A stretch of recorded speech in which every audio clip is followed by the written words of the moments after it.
Halo teman-teman semua, jumpa lagi dengan channel saya, Percona Sailendra. Gimana kabar kalian semua? Semoga kalian sehat-sehat selalu. Kali ini kita akan meng-spoiler kisah Renegade Immortal episode ke-7. Dan gak usah berlama-lama lagi, kita langsung gaspol aja. 灭川宠妃出关。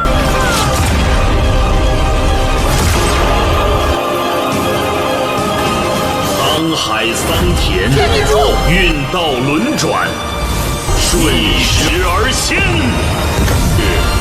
此身虽毁，天命之人出现之际，就是我们的。 Episode ke-7, meninggalkan rumah.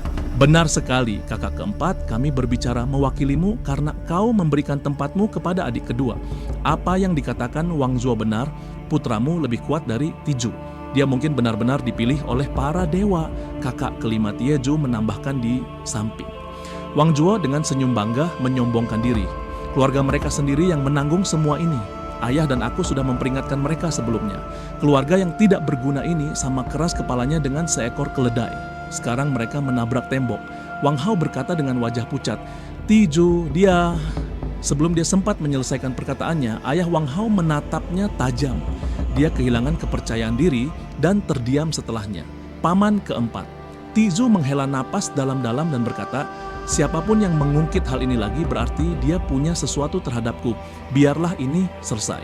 Tidak terpilihnya Tiju hanya bisa dikatakan bahwa dia tidak cukup beruntung dan tidak ada yang lain. Tiju, jangan ambil hati, kamu bisa datang ke paman keempatmu untuk apapun. Aku tidak punya hak bicara tentang sekte abadi, tetapi jika menyangkut sekte normal, pamanmu masih punya kemampuan untuk merasukimu. Kamu bisa pergi dengan putraku, Huji. Aku selalu berencana untuk mengirimnya ke sekte untuk berlatih. Wang Zuo terkekeh saat mendengarnya. Dia berkata dengan nada mencemooh, "Tiju, kukatakan pergilah dengan paman keempat. Saat kau sampai di sana, kau bisa memberitahu tuh mereka bahwa kau adalah sampah yang ditolak oleh para dewa. Mereka mungkin benar-benar akan menerimamu." Wang Lin perlahan mengangkat kepalanya. Ia melihat sekeliling, menatap tajam ke arah semua kerabat di sekitarnya. Ketika matanya akhirnya tertuju pada Wang Zuo, ia berkata, "Wang Zuo, ingat kata-kataku. Aku, Wang Lin, pasti akan memasuki sekolah abadi. Aku juga tidak akan pernah melupakan bagaimana kau dan ayahmu menghina keluargaku." Wang Zuo tertawa saat mendengar kata-kata Tiju, tetapi sebelum dia bisa mengatakan apapun, paman keempat berteriak pada Wang Zuo, "Dasar bocah cerewet, aku akan menyanyikanmu sekarang juga. Mari kita lihat apakah para dewa masih menginginkanmu." Ayah Wang Zuo tiba-tiba tampak pucat. Ia buru-buru melangkah di depan Wang Zuo. "Kakak keempat, kau tidak akan berani." Semua kerabat di sekitar menahan senyum dingin di wajah mereka saat mereka menyaksikan kejadian yang terjadi di depan mereka. Paman keempat Tiju tertawa. Matanya tampak tajam. Dengan suara rendah dan dalam, dia berkata, "Benarkah saudara, aku tidak berani?" Ayah Tiju segera melangkah maju untuk menarik saudara keempatnya kembali. "Saudara keempat, dengarkan saudara keduamu. Kamu punya istri dan anak-anak di rumah. Bersikap seolah-olah ini tidak sepadan untukmu. Aku akan selalu mengingat apa yang telah kamu lakukan untukku. Bawa saja keluargaku pulang." Paman keempat menatap tajam ke arah ayah Wang Zuo. Ia lalu mengangguk ke arah saudara keduanya, lalu meninggalkan rumah bersama Tiju dan keluarganya. Bahkan dari jauh, Wang Lin bisa mendengar para kerabat di halaman mengejek dia dan keluarganya. Keluarga itu duduk di kereta paman keempat saat dia mengantar mereka pulang. Keheningan menyelimuti bagian dalam kereta. Ayah Tiju mendesah pelan. Tidaklah benar jika mengatakan bahwa dia tidak kecewa, tetapi Tiju tetaplah putranya. Dia akhirnya memecah keheningan. "Tiju, ini bukan apa-apa, oke? Ketika aku dipaksa keluar dari rumah sebelumnya, aku jauh lebih putus asa daripada kamu, tetapi aku tetap bertahan. Dengarkan ayahmu, pulanglah dan belajarlah.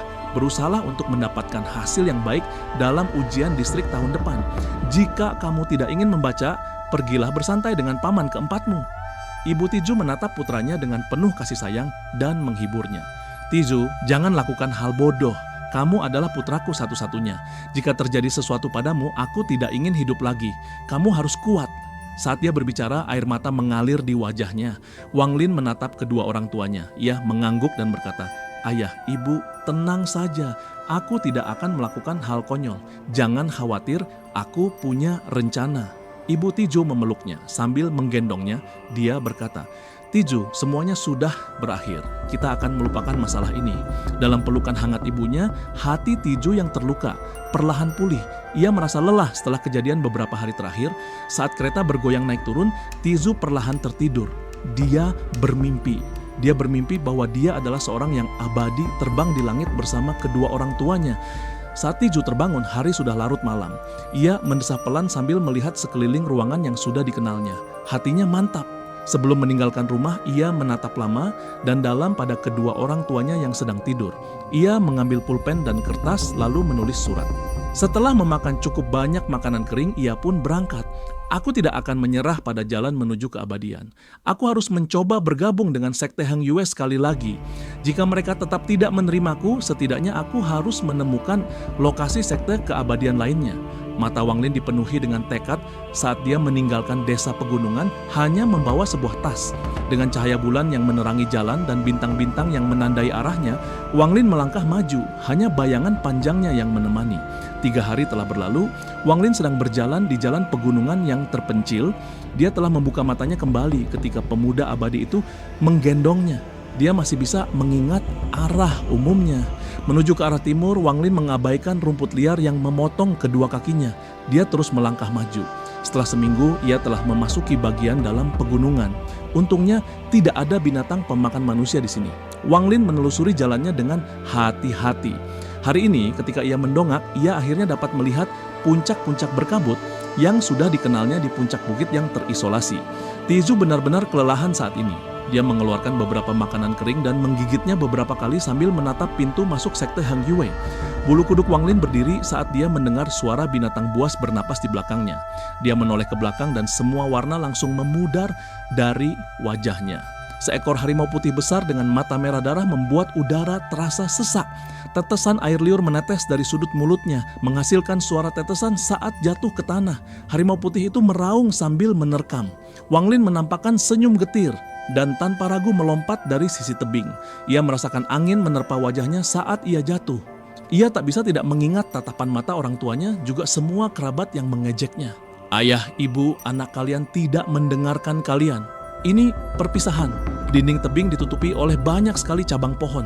Tubuh Tiju terpotong oleh cabang pohon saat ia jatuh dengan kecepatan yang sangat tinggi. Beberapa saat kemudian, di tengah-tengah jatuhnya tebing, Tiju merasakan kekuatan yang sangat besar menariknya. Wang Lin tidak dapat mengendalikan tubuhnya saat kekuatan itu menariknya. Sebelum dia menyadarinya, dia sudah berada di dalam sebuah gua yang telah dipahat di dinding tebing. Dia merasakan kekuatan besar terus-menerus menarik tubuhnya ke dinding. Setelah waktu yang lama, kekuatan itu akhirnya menghilang dan dia jatuh dari dinding. Butuh waktu lama baginya untuk sadar kembali. Saat Tiju berusaha bangkit, ia melihat pakaiannya robek dan tubuhnya tergores dahan pohon. Rasa sakit mengalir deras dari lengan kanannya yang bengkak. Tetesan keringat mengalir deras menempel di setiap bagian tubuhnya. Wang Lin menyentuh lengannya, tetapi ia tidak tahu apakah tulangnya patah. Cedera ini pasti dideritanya saat ia menabrak dinding. Bab 7, meninggalkan rumah. Benar sekali. Kakak keempat, kami berbicara mewakilimu karena kau memberikan tempatmu kepada adik kedua. Apa yang dikatakan Wang Zhuo benar, putramu lebih kuat dari Tiju. Dia mungkin benar-benar dipilih oleh para dewa. Kakak kelima Taeju menambahkan di samping. Wang Zhuo dengan senyum bangga menyombongkan diri. Keluarga mereka sendiri yang menanggung semua ini. Ayah dan aku sudah memperingatkan mereka sebelumnya. Keluarga yang tidak berguna ini sama keras kepalanya dengan seekor keledai. Sekarang mereka menabrak tembok. Wang Hao berkata dengan wajah pucat, Tiju dia. Sebelum dia sempat menyelesaikan perkataannya, ayah Wang Hao menatapnya tajam. Dia kehilangan kepercayaan diri dan terdiam setelahnya. Paman keempat, Tiju menghela napas dalam-dalam dan berkata, siapapun yang mengungkit hal ini lagi berarti dia punya sesuatu terhadapku. Biarlah ini selesai. Tidak terpilihnya Tiju hanya bisa dikatakan bahwa dia tidak cukup beruntung dan tidak ada yang lain. Tiju, jangan ambil hati, kamu bisa datang ke paman keempatmu untuk apapun. Aku tidak punya hak bicara tentang sekte abadi, tetapi jika menyangkut sekte normal, pamanmu masih punya kemampuan untuk merasukimu. Kamu bisa pergi dengan putraku, Husi. Aku selalu berencana untuk mengirimnya ke sekte untuk berlatih. Wang Juo terkekeh saat mendengarnya. Dia berkata dengan nada mencemooh, Tizu, kukatakan pergilah dengan paman keempat. Saat kau sampai di sana, kau bisa memberitahu mereka bahwa kau adalah sampah yang ditolak oleh para dewa. Mereka mungkin benar-benar akan menerimamu. Wang Lin perlahan mengangkat kepalanya. Ia melihat sekeliling, menatap tajam ke arah semua kerabat di sekitarnya. Ketika matanya akhirnya tertuju pada Wang Juo, ia berkata, Wang Juo, ingat kata-kataku. Aku, Wang Lin, pasti akan memasuki sekolah abadi. Aku juga tidak akan pernah melupakan bagaimana kau dan ayahmu menghina keluargaku. Wang Juo tertawa saat mendengar kata-kata Tiju, tetapi sebelum dia bisa mengatakan apapun, paman keempat berteriak pada Wang Juo, dasar bocah cerewet, aku akan menyia-nyiakanmu sekarang juga. Mari kita lihat apakah para dewa masih menginginkanmu. Ayah Wang Juo tiba-tiba tampak pucat. Ia buru-buru melangkah di depan Wang Juo. Kakak keempat, kau tidak akan berani. Semua kerabat di sekitar menahan senyum dingin di wajah mereka saat mereka menyaksikan kejadian yang terjadi di depan mereka. Paman keempat, Tiju, tertawa. Matanya tampak tajam. Dengan suara rendah dan dalam, dia berkata, benarkah saudara? Aku tidak berani. Ayah Tiju segera melangkah maju untuk menarik saudara keempatnya kembali. Saudara keempat, dengarkan saudara keduamu. Kamu punya istri dan anak-anak di rumah, bersikap seolah-olah ini tidak sepadan untukmu. Aku akan selalu mengingat apa yang telah kamu lakukan untukku, bawa saja keluargaku pulang. Paman keempat menatap tajam ke arah ayah Wang Juo. Ia lalu mengangguk ke arah saudara keduanya, lalu meninggalkan rumah bersama Tizu dan keluarganya. Bahkan dari jauh, Wang Lin bisa mendengar para kerabat di halaman mengejek dia dan keluarganya. Keluarga itu duduk di kereta paman keempat saat dia mengantar mereka pulang. Keheningan menyelimuti bagian dalam kereta. Ayah Tiju mendesah pelan. Tidaklah benar jika mengatakan bahwa dia tidak kecewa, tetapi Tizu tetaplah putranya. Dia akhirnya memecah keheningan. Tizu, ini bukan apa-apa, oke? Ketika aku dipaksa keluar dari rumah sebelumnya, aku jauh lebih putus asa daripada kamu. Tetapi aku tetap bertahan. Dengarkan ayahmu, pulanglah dan belajarlah. Berusahalah untuk mendapatkan hasil yang baik dalam ujian distrik tahun depan. Jika kamu tidak ingin membaca, pergilah bersantai dengan paman keempatmu.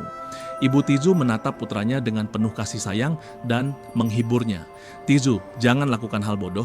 Kamu adalah putraku satu-satunya. Jika terjadi sesuatu padamu, aku tidak ingin hidup lagi. Kamu harus kuat. Saat dia berbicara, air mata mengalir di wajahnya. Wang Lin menatap kedua orang tuanya. Ia mengangguk dan berkata, ayah ibu, tenang saja. Aku tidak akan melakukan hal konyol. Jangan khawatir, aku punya rencana. Ibu Tizu memeluknya. Sambil menggendongnya, dia berkata, Tizu, semuanya sudah berakhir. Kita akan melupakan masalah ini. Dalam pelukan hangat ibunya, hati Tiju yang terluka perlahan pulih. Ia merasa lelah setelah kejadian beberapa hari terakhir. Saat kereta bergoyang naik turun, Tiju perlahan tertidur. Dia bermimpi. Dia bermimpi bahwa dia adalah seorang yang abadi, terbang di langit bersama kedua orang tuanya. Saat Tiju terbangun, hari sudah larut malam. Ia mendesah pelan sambil melihat sekeliling ruangan yang sudah dikenalnya. Hatinya mantap. Sebelum meninggalkan rumah, ia menatap lama dan dalam pada kedua orang tuanya yang sedang tidur. Ia mengambil pulpen dan kertas, lalu menulis surat. Setelah memakan cukup banyak makanan kering, ia pun berangkat. Aku tidak akan menyerah pada jalan menuju keabadian. Aku harus mencoba bergabung dengan sekte Hang Yue sekali lagi. Jika mereka tetap tidak menerimaku, setidaknya aku harus menemukan lokasi sekte keabadian lainnya. Mata Wang Lin dipenuhi dengan tekad saat dia meninggalkan desa pegunungan hanya membawa sebuah tas. Dengan cahaya bulan yang menerangi jalan dan bintang-bintang yang menandai arahnya, Wang Lin melangkah maju, hanya bayangan panjangnya yang menemani. 3 hari telah berlalu, Wang Lin sedang berjalan di jalan pegunungan yang terpencil.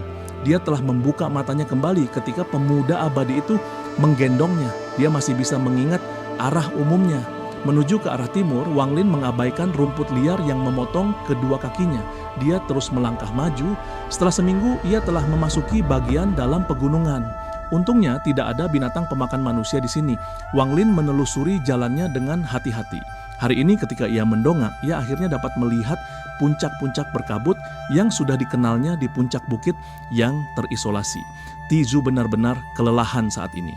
Dia mengeluarkan beberapa makanan kering dan menggigitnya beberapa kali sambil menatap pintu masuk sekte Heng Yue. Bulu kuduk Wang Lin berdiri saat dia mendengar suara binatang buas bernapas di belakangnya.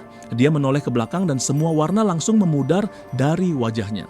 Seekor harimau putih besar dengan mata merah darah membuat udara terasa sesak. Tetesan air liur menetes dari sudut mulutnya menghasilkan suara tetesan saat jatuh ke tanah. Harimau putih itu meraung sambil menerkam. Wang Lin menampakkan senyum getir dan tanpa ragu melompat dari sisi tebing. Ia merasakan angin menerpa wajahnya saat ia jatuh. Ia tak bisa tidak mengingat tatapan mata orang tuanya, juga semua kerabat yang mengejeknya. Ayah ibu, anak kalian tidak mendengarkan kalian. Ini perpisahan. Dinding tebing ditutupi oleh banyak sekali cabang pohon. Tubuh Tizu terpotong oleh cabang pohon saat ia jatuh dengan kecepatan yang sangat tinggi. Beberapa saat kemudian, di tengah-tengah jatuhnya tebing, Tizu merasakan kekuatan yang sangat besar menariknya. Wang Lin tidak dapat mengendalikan tubuhnya saat kekuatan itu menariknya. Sebelum dia menyadarinya, dia sudah berada di dalam sebuah gua yang telah dipahat di dinding tebing. Dia merasakan kekuatan besar terus-menerus menarik tubuhnya ke dinding. Setelah waktu yang lama, kekuatan itu akhirnya menghilang dan dia jatuh dari dinding. Butuh waktu lama baginya untuk sadar kembali. Saat Tizu berusaha bangkit, ia melihat pakaiannya robek dan tubuhnya tergores dahan pohon. Rasa sakit mengalir deras dari lengan kanannya yang bengkak. Tetesan keringat mengalir deras menempel di setiap bagian tubuhnya. Wang Lin menyentuh lengannya, tetapi ia tidak tahu apakah tulangnya patah. Cedera ini pasti dideritanya saat ia menabrak dinding.